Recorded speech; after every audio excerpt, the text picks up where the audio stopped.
order. Again, good evening. My name is Rich Deprey, School District of Monroe Board President. Welcome to the School District's annual meeting and budget hearing. Thank you for spending some of your evening with us tonight, and some of you may be familiar with the distinction that tonight's meeting is a public meeting of district electors.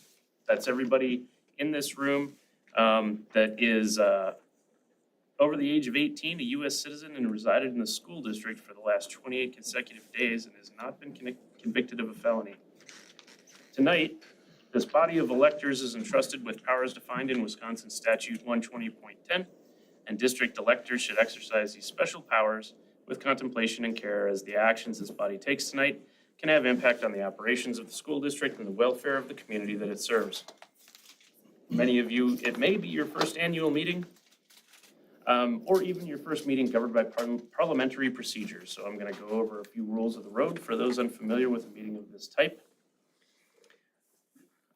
As qualified electors, you may only vote if you are an actual resident of the school district and, according to Wisconsin state laws, to vote at this meeting.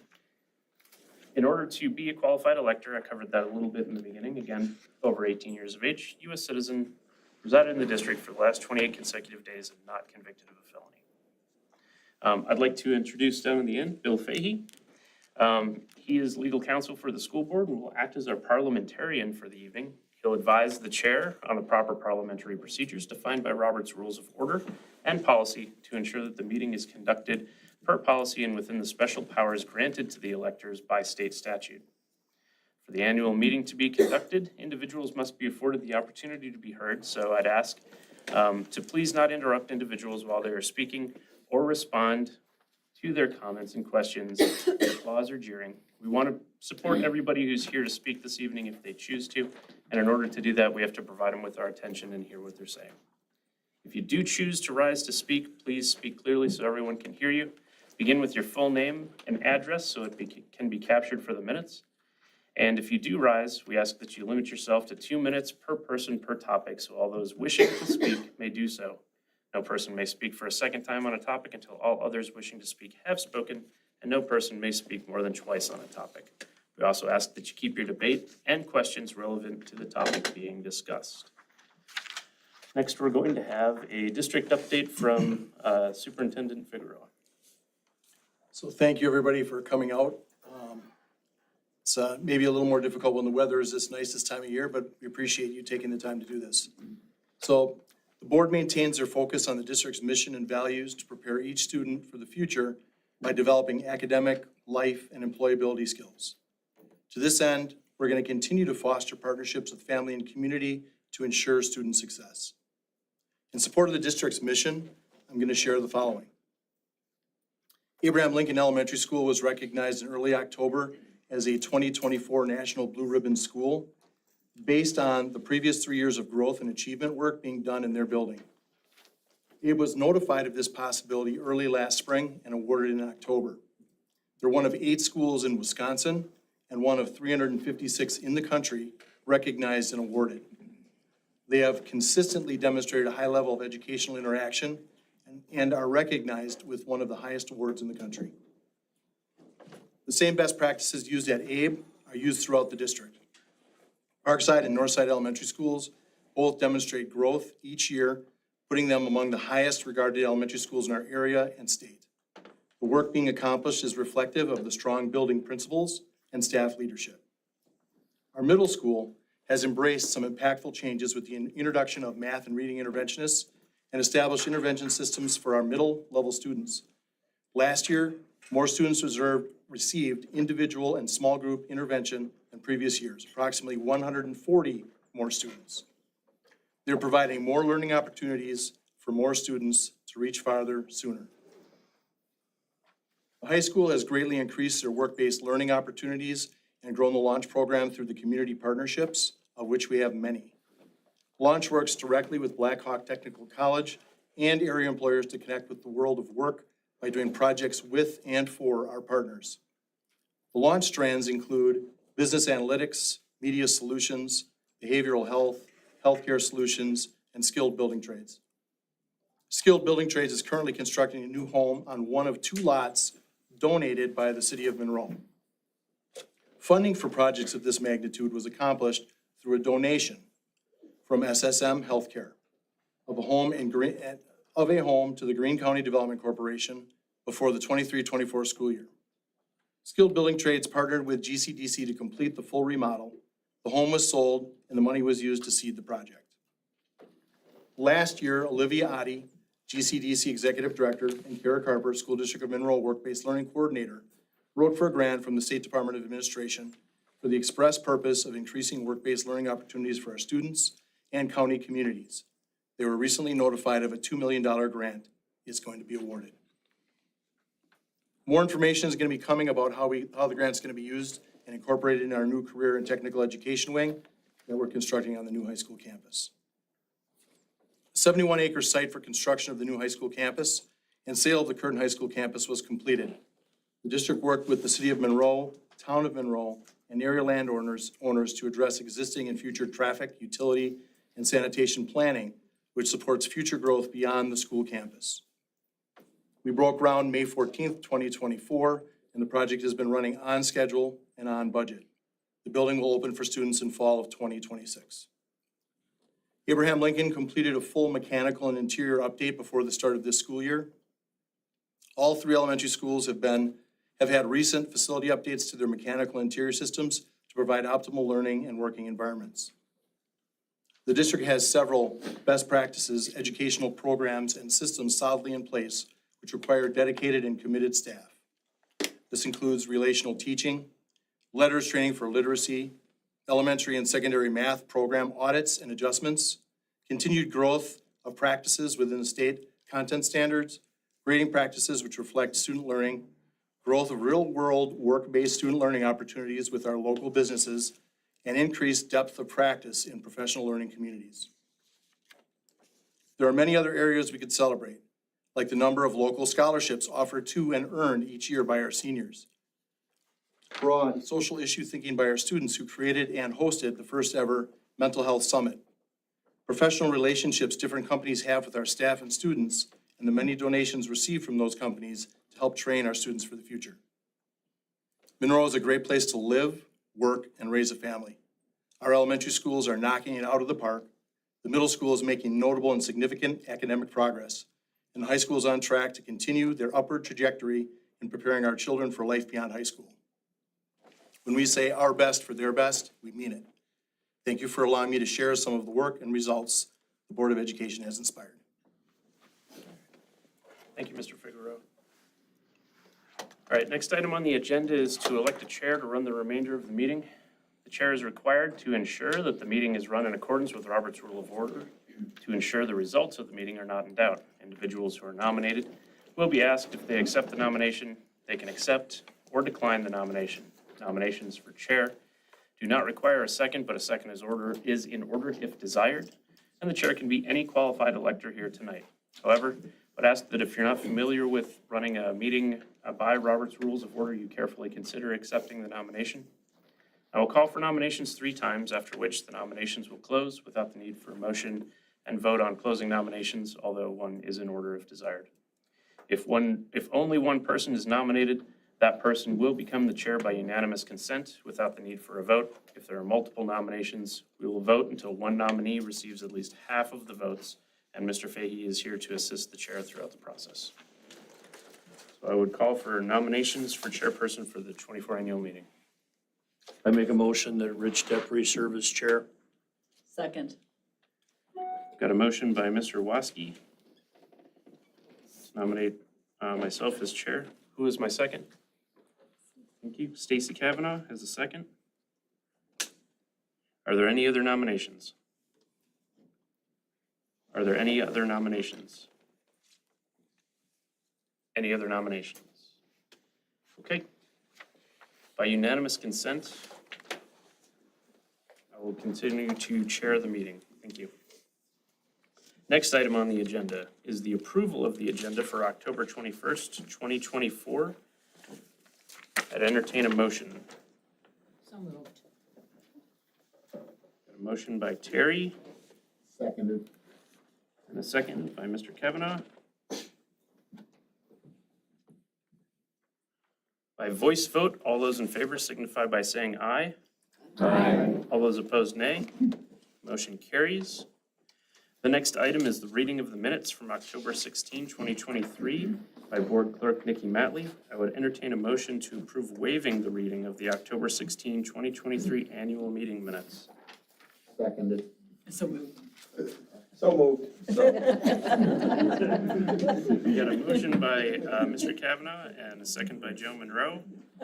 I'll stand in the corner for 5 minutes. Please vote. All those in favor signify by saying aye.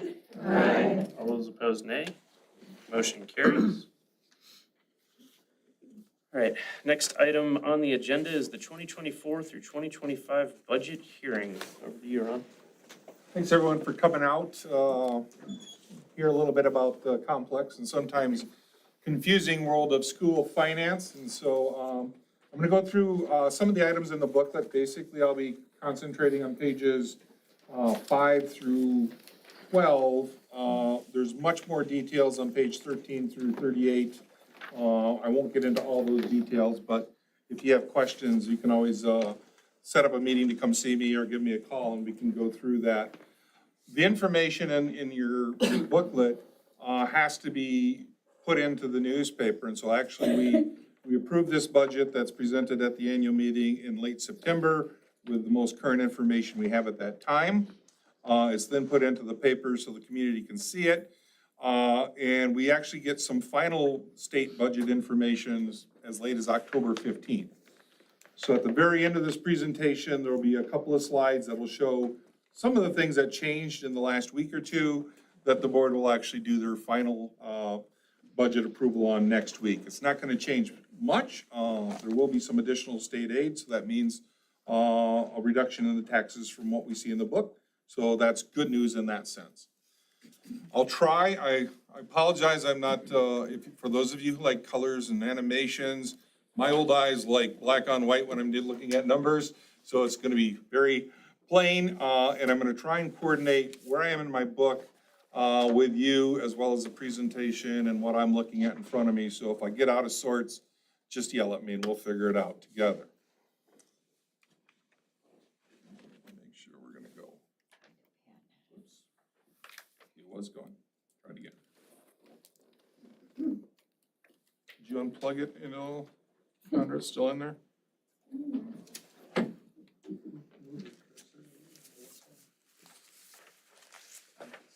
All right, just forward it along. I'll say forward it, and you can just hit the next arrow. All right, thank you. Jumping into the first, it's not on page 5, but it's kind of looking back at the 23-24 school year in review.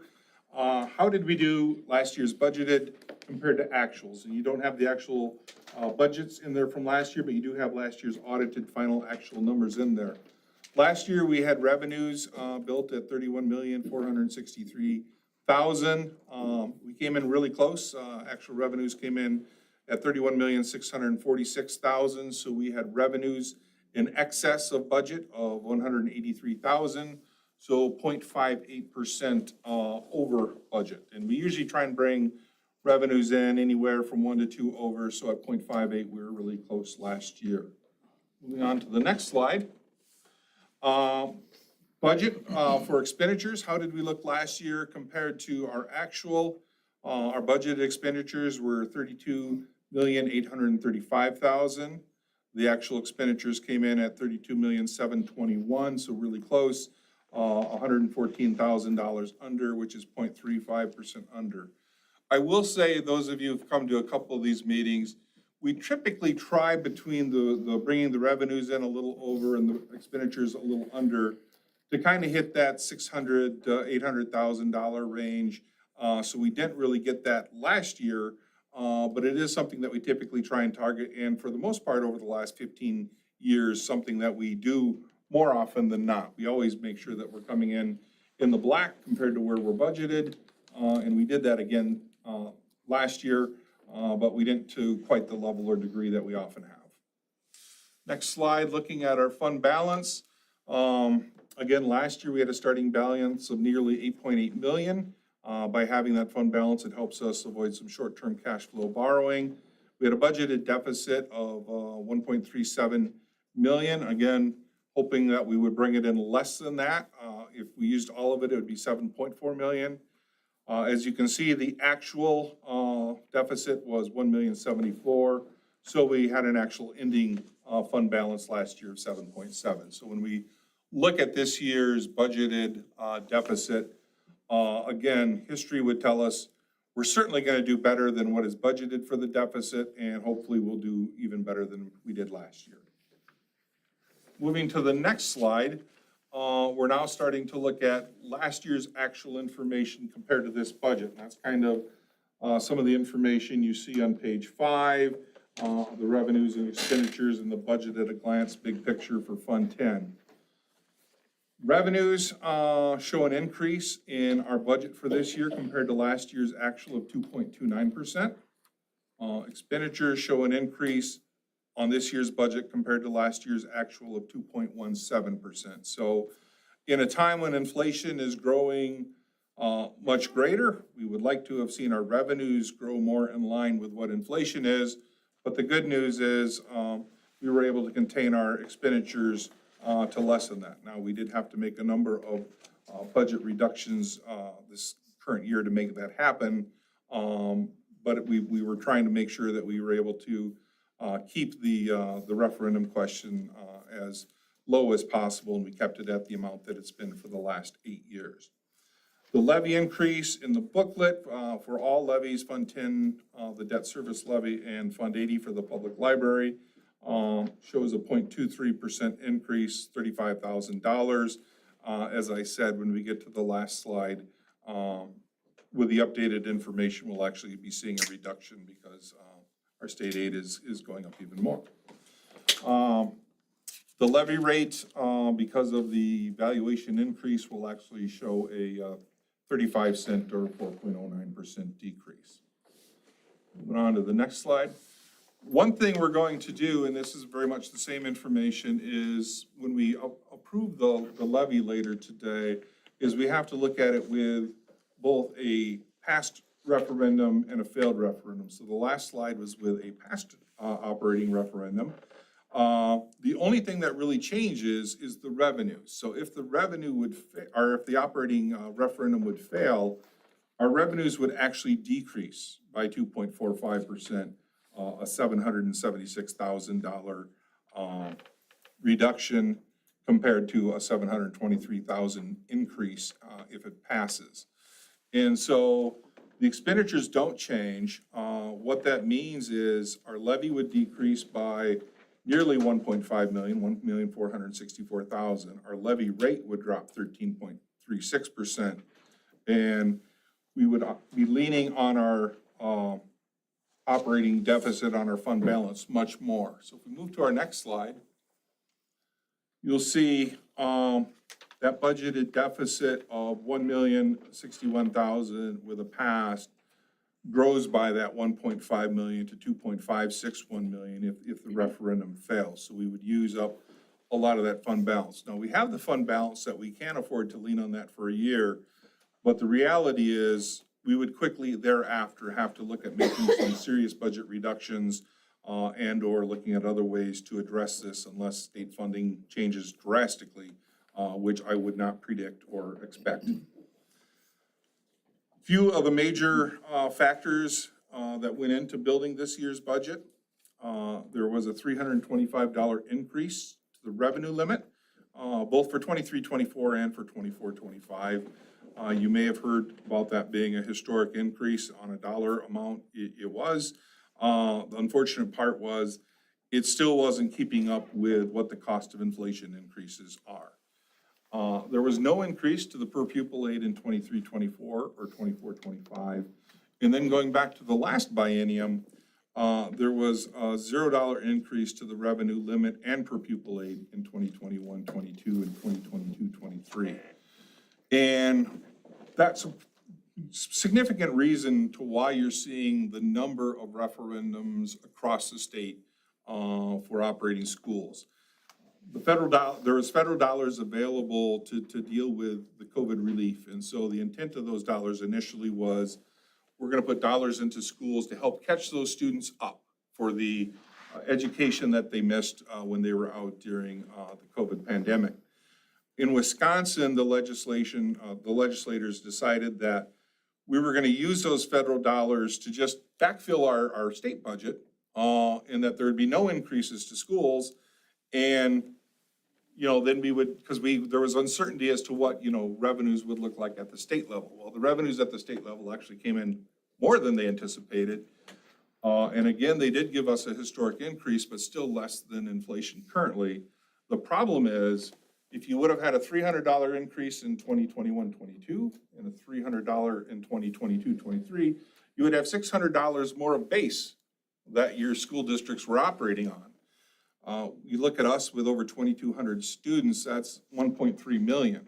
And so even though we were making a lot of reductions in plans to try and not have to come back and run our operating referendum, when suddenly that huge hole was developed in our budget at the state level by not providing funding for those 2 years, it caused us to have to come back and ask the referendum question we are on the November 5th ballot. Still unknowns at the time this was put together was what that final revenue limit, what that final equalized aid was, and what the equalized valuation was. We now have those, and I'll have those updated at the end. Next slide. So a few items of note. I gotta make sure that I haven't jumped ahead here. We're still okay.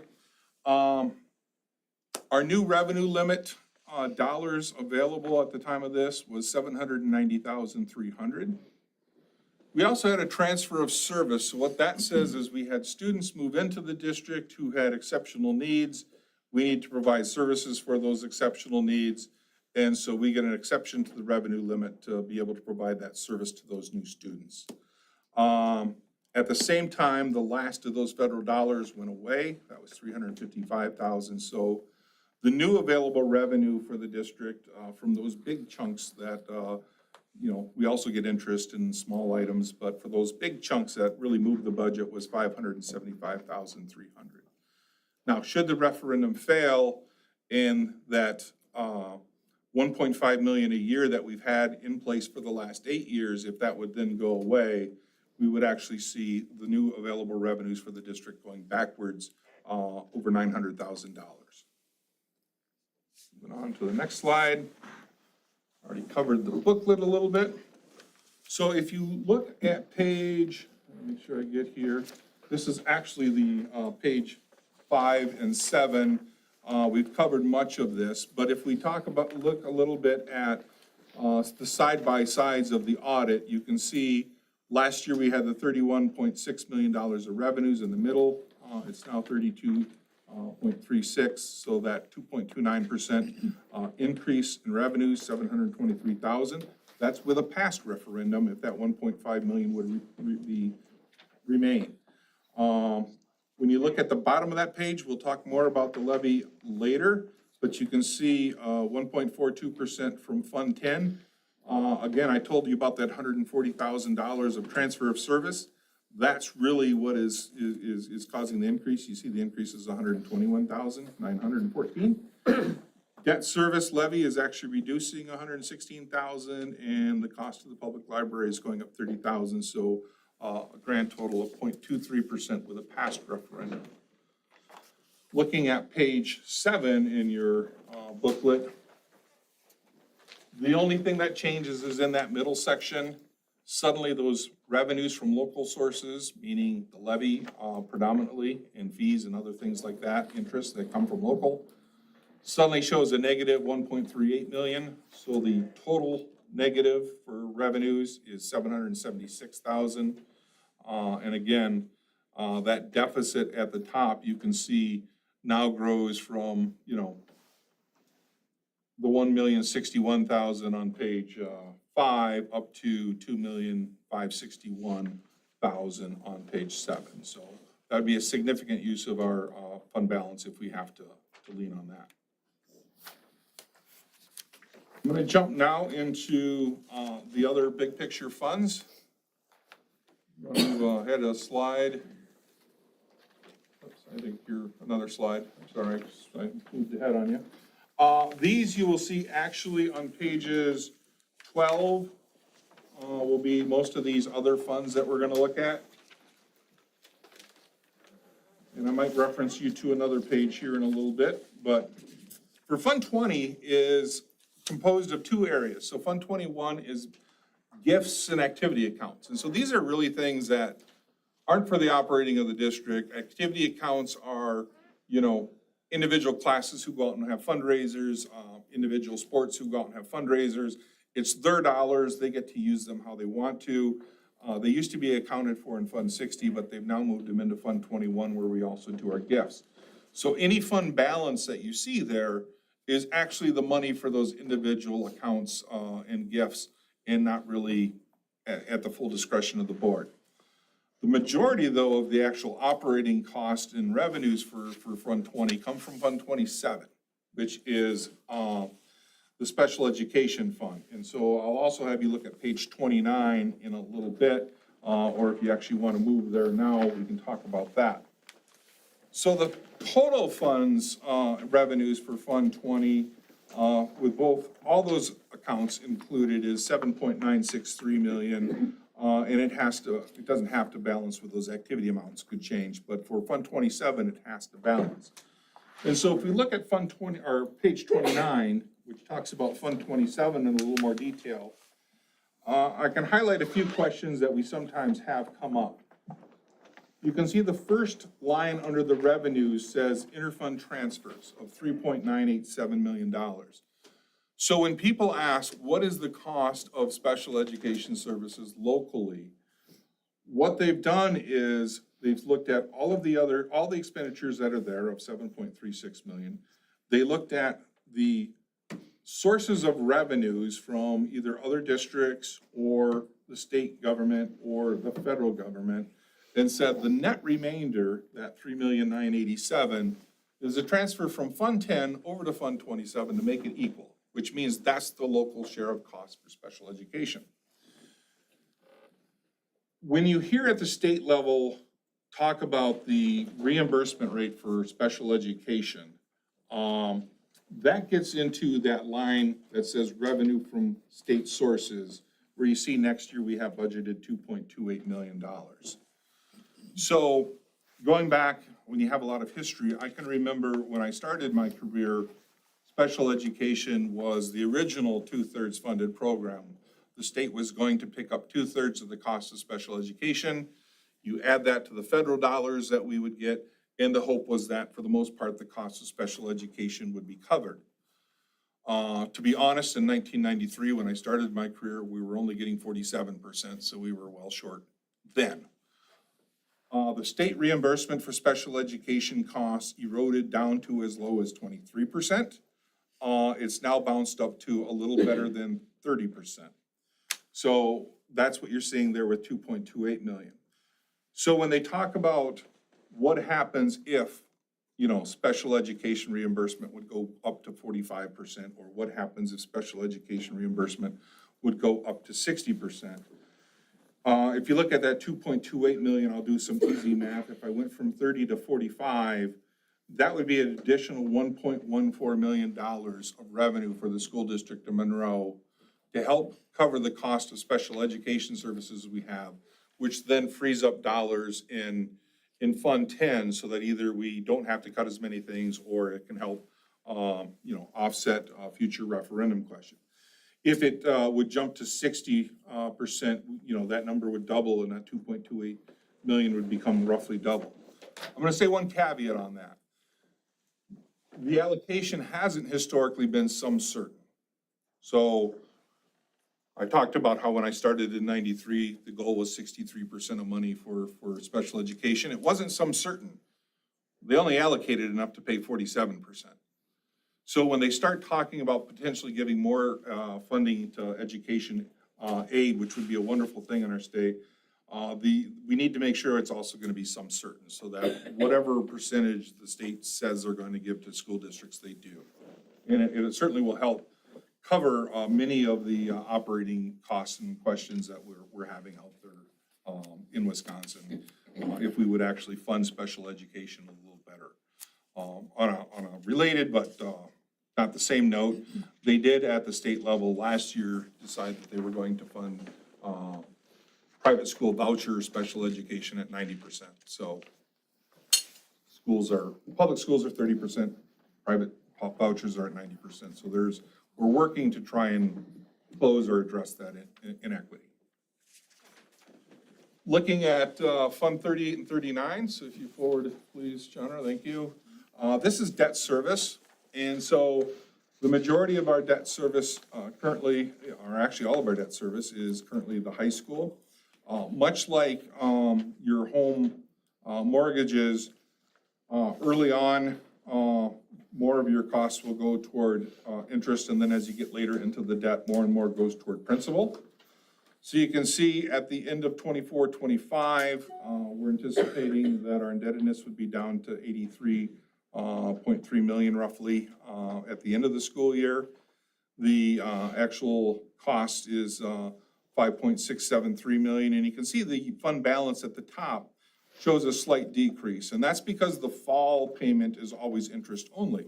And so each year, as we get more and more of the high school paid off, we're gonna have less and less of a fall interest payment. And so that's why you see that number. Every year, you should see that fund balance going down a little bit as we owe less and less on the high school, and therefore have less and less of a fall interest payment going forward. The next is Fund 40, which in this case is the construction of the high school. And these are just, I'll be honest, if you look at the budget side of it, it's really round numbers because it really depends upon the speed at which construction goes. You can see going into the 24-25 school year, we still had $86.4 million of our funds for the school district available to us. We're expecting that we'll get at least $3 million worth of additional interest revenues during this year. Depending upon how fast construction goes, likely we'll spend about 40 million, perhaps more if it goes faster like it currently is this year. And then that would mean we'd have about 49 million left next year to kind of finish up the construction of the project. So the reality is, as Fig said in his summary, the budget is on time and on budget. And so it's just a question of how quickly those expenditures happen and how much revenue we're able to gain. The next is Fund 50, which is food service.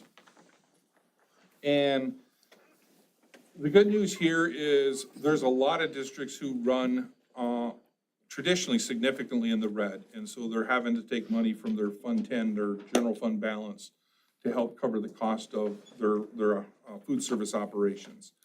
In Monroe, we've historically been able to run in the black. And we actually had used up a lot of our fund balance by making some upgrades in equipment and doing some things.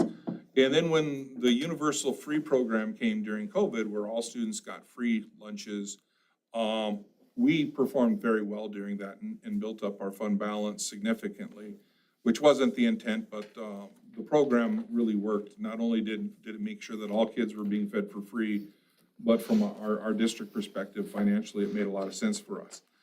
What it's going to allow us to do is to utilize a significant portion of that fund balance to help equip the new high school with brand new equipment versus having to move everything. We're still gonna move a bunch of the stuff from our existing high school that in the serving lines that is newer. But when you're talking about the 50, 60-year-old freezers in the old high school and coolers and some of the old stoves and stuff, it's going to allow us to make sure that we're putting brand new food service equipment into the new high school facility. Moving forward to Fund 80, we used to be the only school in the state that operated the public library as part of the school system. It actually makes some sense because it spreads that levy out over all of the municipalities that are part of the school district. In many other communities that it just falls on the city, and then the city has to send an assessment from them out to the other surrounding municipalities. So it makes some sense. I think there's a couple other districts that have looked into this and that might be operating it now.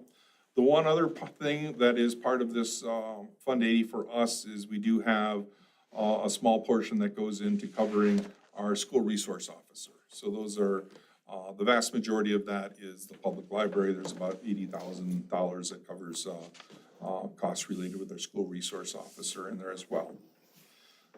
You can see there's some fund balance in there, 1.25 million. The reality is that's probably gonna go down a little, even though it's not completely reflected in there.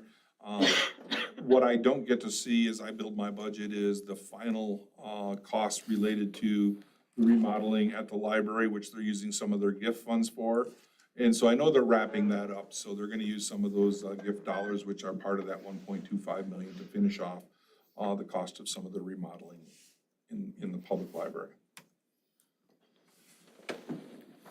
Moving ahead to the next slide, this is actually going to go back to page number now.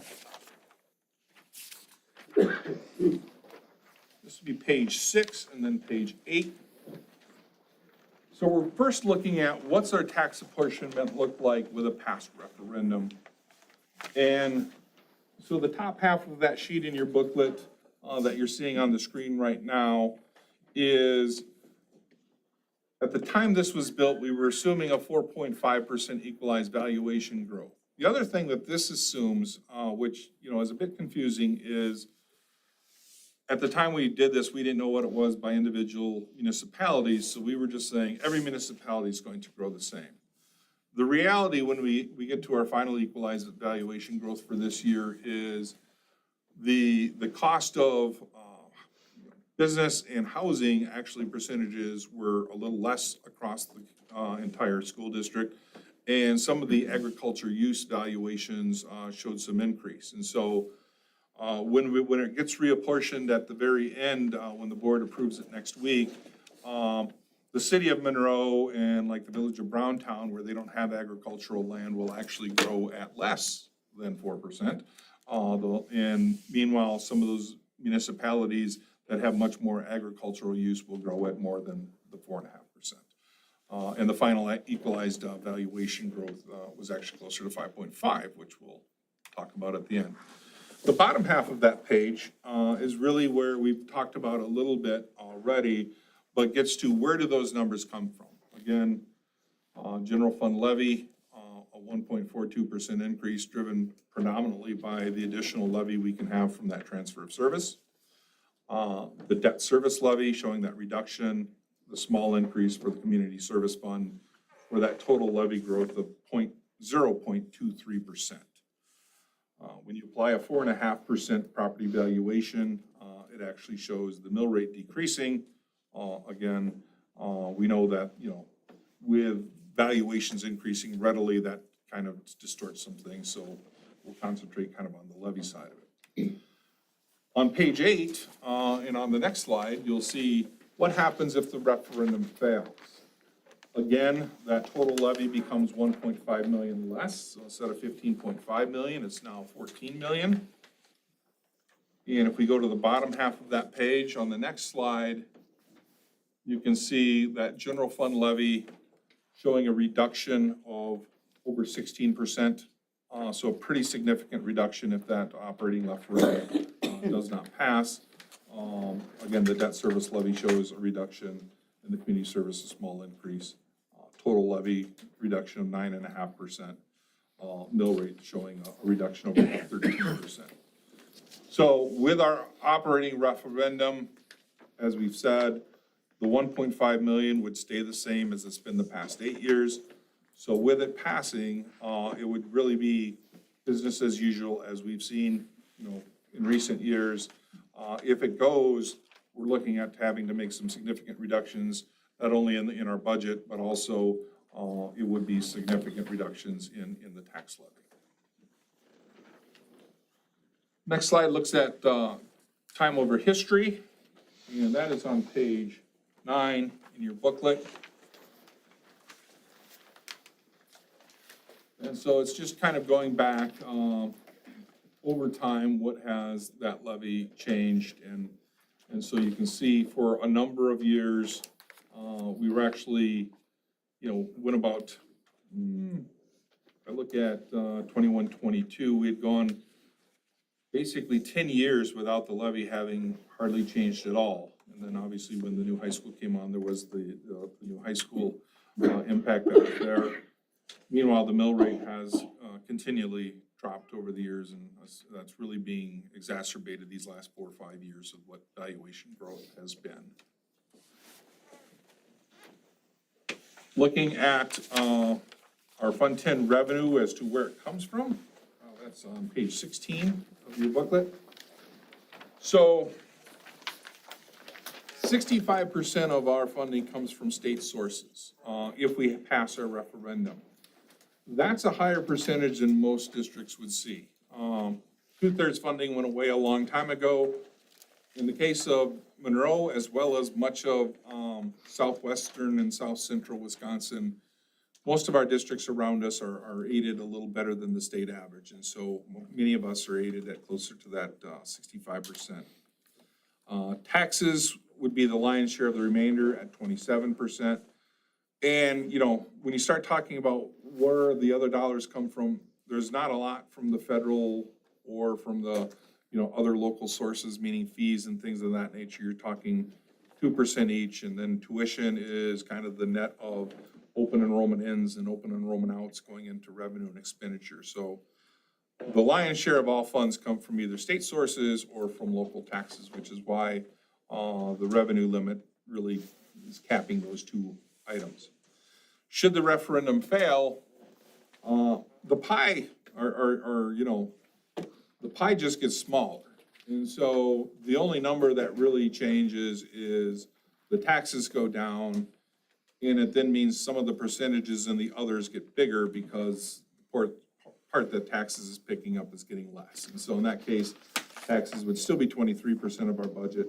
State sources grows to 68%. It doesn't mean we're getting more. It just means we're paying less in taxes. And so as a portion of the pie, the state percentage goes up a little bit. We look at expenditures.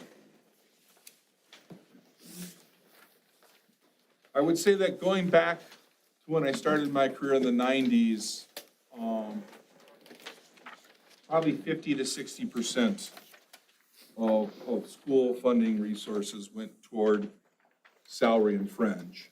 And, you know, after 30 some years of having revenue limits in place and making reductions wherever we can, most school districts probably won't look a lot different than Monroe's here does. In Fund 10, 65% of our budget goes to salary and fringe. However, remember we had that conversation about the interfund transfer to make Fund 27 special education whole. What is the main cost of special education? People providing those services. So if you really want to understand what the true cost of salary and fringe are for the district, you probably have to add those two together. And so that gets you to about 77% of district costs are about people who are instructing our students. We have about 16% there for purchase services. So what is that? That's all of our utilities, it's all of our maintenance work, it is you know, busing services, it is our technical support for our network systems. So all those other things that aren't being done by district staff, which leaves 4% for non-capital objects and 1% for like business and insurance and unemployment and 1% for capital objects. So there isn't a lot of other stuff there. So when people say, you know, can't you stop buying more stuff if the referendum doesn't pass? There's not a lot of other stuff that's there. It's going to be people and programs. And so that's just something as I'm making my referendum talks that I always say, and this just helps reinforce why that is. The next slide, on the next two slides, and I'm wrapping up here, are really some of the late information that came in that the board will be acting on next week as they finalize the budget. So the revenue limit increase finalized that came in is actually $78,205 more than what the budget book was built at. So that's good news. Where did that come from? Well, that $140,000 transfer of service grew to $144,437. So that means we get an additional $4,437. But again, that's to support the cost for those new students. The other addition to the revenue limit was an additional $73,768 for the private school vouchers. And so what happens in Wisconsin now is students have the right to attend schools, private schools, and if those private schools are receiving of vouchers, we don't get told who those students are or where they're going. We just get told the net dollar amount that we have to send to support those. And so we had budgeted $100,000 because last year we had about $99,000 of private school vouchers. In 1 year, that has now grown to $173,768.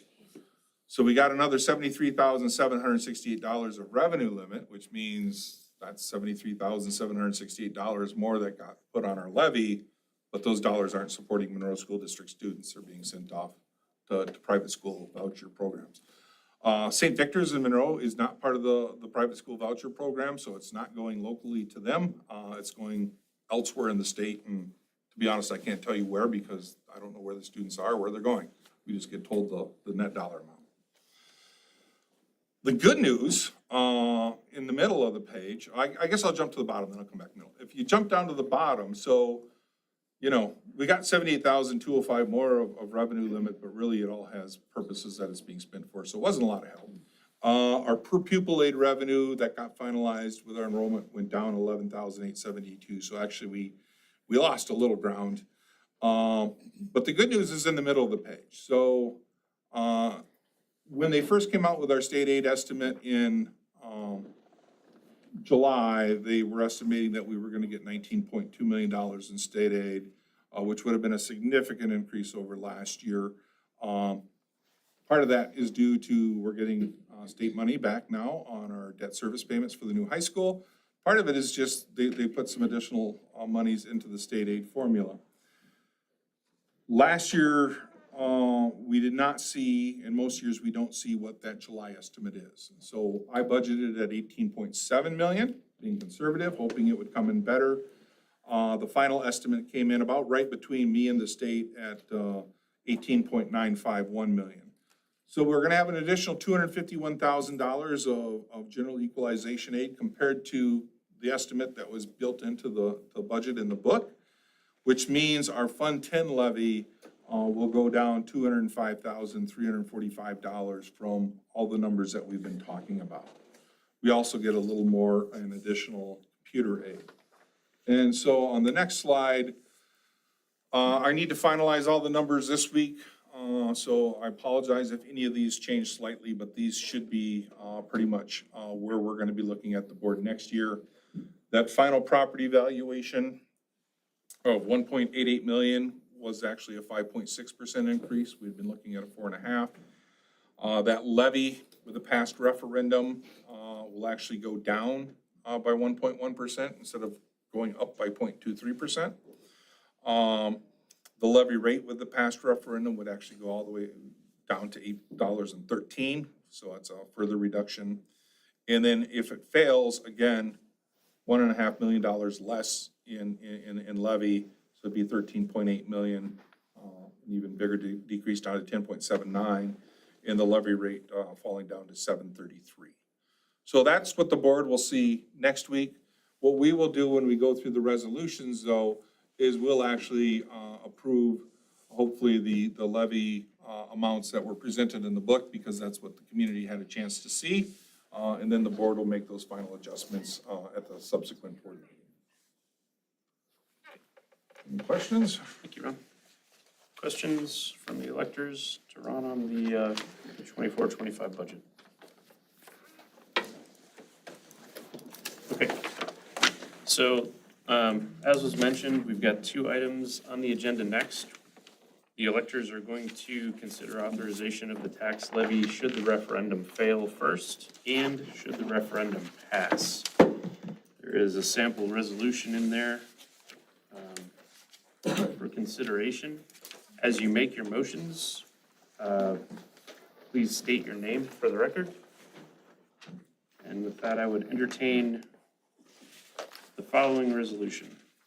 a motion for the following resolution. Be it resolved that a school tax be assessed advisory only against all taxable property within the district in the amount of $14,992,000, which is necessary to operate and maintain the district's school system and to finance the recommended budget and debt service obligations. General Fund, Fund 10, $8,076,017. Non-referendum debt service fund, Fund 38, $245,983. Referendum debt service fund, Fund 39, $5,500,000. Hold on, Rich, are those last year's or? Yeah, no. Go to page 49 of your booklet. Uh, My apologies. Yeah, so if you go to page 49 of the annual meeting, the resolutions are in there. I think those might have been last year's My numbers. apologies. I was sitting there panicking for a second. No worries. Here we go. Let's try this again. Rich, I don't know if you don't want to start over, the resolutions, the The past is first. one is first, is listed first. Yep. Got it. So we're starting with the failed. No, we're starting with the past. The agenda has failed first and then passed. Nope, I don't believe so. In the board docs it does, and in the, In the booklet, it has. And the booklet there is separate. Okay, here's what we're gonna do. Yeah, 7A is the if the referendum passes. We are going to discuss if the levy referendum passes. So I will entertain a motion for the following resolution. To authorize the tax levy advisory only for the 24-25 school year with a past referendum. Be it resolved that a school tax be assessed advisory only against all taxable property within the district in the amount of $15,513,486, which is necessary to operate and maintain the district school system and to finance the recommended budget and debt service obligations. General Fund, Fund 10, $8,684,136. Referendum Debt Service Fund, Fund 39, $5,629,350. And Community Service Fund, Fund 80, $1,200,000. I would entertain a motion. So, By Stacy Kavanaugh with the motion. Who seconds? I second Sorry, who was that? it. Sue Patterson. Sue Patterson. Thank you, Sue. By voice vote, all those in favor signify by saying aye. Aye. All those opposed, nay. It carries. Next, I will entertain a motion to authorize the tax levy for the 24-25 school year with a failed referendum. The resolution is, be it resolved, that a school tax be assessed advisory only against all taxable property within the district in the amount of $14,013,486, which is necessary to operate and maintain the district school system and to finance the recommended budget and debt service obligations. General Fund, Fund 10, $7,184,136. Referendum Debt Service Fund, Fund 39, $5,629,350. And Community Service Fund, Fund 80, $1,200,000. I'd entertain a motion. so moved. Carrie? In a second? Second. Yes, I'll second. Ellen Hossman. Ellen, sorry. Hossman. Hosmer. Hossman. All right, by voice vote, all those in favor signify by saying aye. Aye. All those opposed, nay. Motion carries. Next item that we will take up, I would be entertaining a motion to authorize the Board of Education to furnish textbooks. The resolution is, be it resolved, that the school board of the School District of Monroe, Greene County, Wisconsin, shall be and is hereby authorized to furnish free textbooks for use in the school system and to establish a penalty for unusual and unreasonable wear according to rules that may be established by said board, governed by Wisconsin Statute 120.10, paren 15. I entertain a motion. So moved. There's a motion by Andrea Waskey. Second. Joe Monroe. second by Joe Monroe. By voice vote, all those in favor signify by saying aye. Aye. All those opposed, nay. Motion carries. The next item on the agenda is to authorize the Board of Education to operate the hot lunch and milk programs. The resolution for consideration is, be it resolved that the Board of Education, School District of Monroe, Greene County, Wisconsin, is hereby directed to furnish hot lunches and milk to any and all students of said district at such places and times and at such cost as shall be set by said school board. And the school board is hereby authorized to pay any deficiency which may result from said lunch program. Wisconsin Statute 120.10, paren 16. Entertain a motion. I move. Sue Patterson. Sue Patterson with the motion. Second. Second. Second by Terry Ellefson. By voice vote, all those in favor signify by saying aye. Aye. All those opposed, nay. Motion carries. The next item for consideration is to authorize the Board of Education to provide for the sale of real and personal property not needed for school purposes in accordance with school board policy. The resolution for motion is, be it resolved that electors of the School District of Monroe, Greene County, Wisconsin, sell any property belonging to and not needed by said district for school purposes. Be it further resolved that the conduct of sale of such property be determined by said Board of Education. Wisconsin Statute 120.10, paren 12. Entertain a motion. Donna Carey. Motion by Donna Carey, Second. Jennifer Amhacker. second by Jennifer Amok. By voice vote, all those in favor signify by saying aye. Aye. All those opposed, nay. Motion carries. The next item on the agenda is to authorize the Board of Education to lease school property. The resolution for motion is, be it resolved that the Board of Education of the School District of Monroe, Greene County, Wisconsin, be authorized to lease school sites, buildings, and equipment not needed for school purposes to any person for any lawful use at a reasonable rental fee. Wisconsin Statutes 120.13, paren 25, and 120.44, paren 2. Entertain a motion.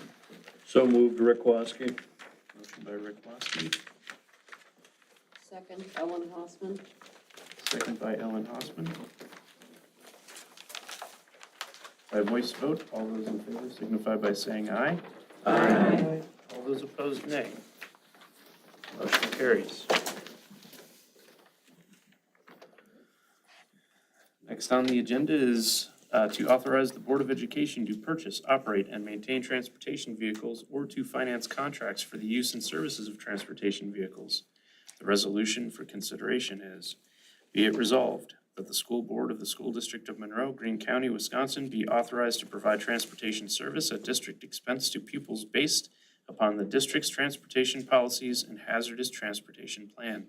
Wisconsin Statute 121.54. Entertain a motion. So moved, Rachel Showers. By Rachel Showers, Seconded, David Kavanaugh. second by David Kavanaugh.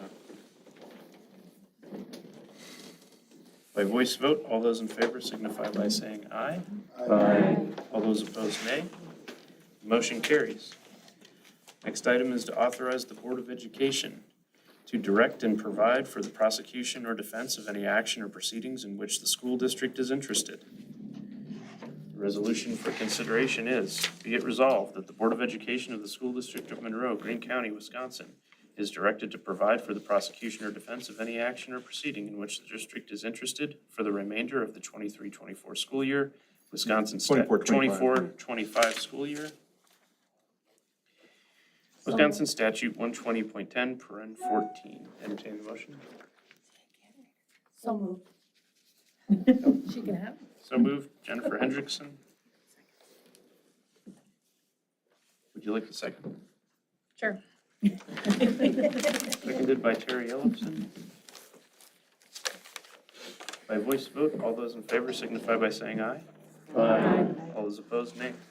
Motion carries. The next item is to authorize the annual salaries for the Board of Education.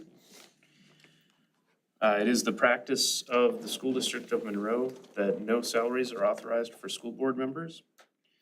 So the sample motion will be it resolved by the electors of the School District of Monroe, Greene County, Wisconsin, the following year's salaries be adopted for the members of the Board of Education, Wisconsin Statute 120.10, President, 0.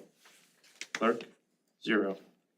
Deputy Clerk and Directors, 0. Vice President, 0. Treasurer, 0. Would entertain a motion. So moved. Second. Motion by Terry, second by Nikki. By voice vote, all those in favor signify by saying aye. Aye. All those opposed, nay. Motion carries. The next item is to authorize the expense reimbursement for the Board of Education members. The resolution for consideration is, be it resolved by the electors of the School District of Monroe, Greene County, Wisconsin, that board members be reimbursed for their actual and necessary expenses up to the limits defined by board policy when traveling outside the district to perform school board duties in accordance with state statutes. Wisconsin Statute 120.10, and this is our current practice. I would entertain a motion. So moved. Andrea Waski. Moved by Andrea Waski, Second. Stacy Kavanaugh. second by Stacy Kavanaugh. By voice vote, all those in favor signify by saying aye. Aye. All those opposed, nay.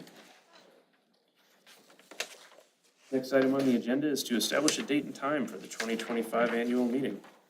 The resolution for consideration is, be it resolved that the Board of Education of the School District of Monroe, Greene County, Wisconsin, be authorized to set the date for the 2024 annual meeting and budget hearing. 2025 annual meeting and budget hearing. Entertain a motion. So moved. Chris Soka. Motion by Chris Soka, Second, Requaski. second by Rick Waski. By voice vote, all those in favor signify by saying aye. Aye. All those opposed, nay. Motion carries. All right. And again, I thank you all for attending and spending a little of your evening with us. So at 6:02, I would entertain one final motion to adjourn. If somebody would like to make it. Get a motion by Teresa and a second by? Second. Second by Joe Monroe. By voice vote, all those in favor signify by saying aye. Aye. All those opposed, nay. We are adjourned. Thank you, Thanks, everybody. everyone. Thank you.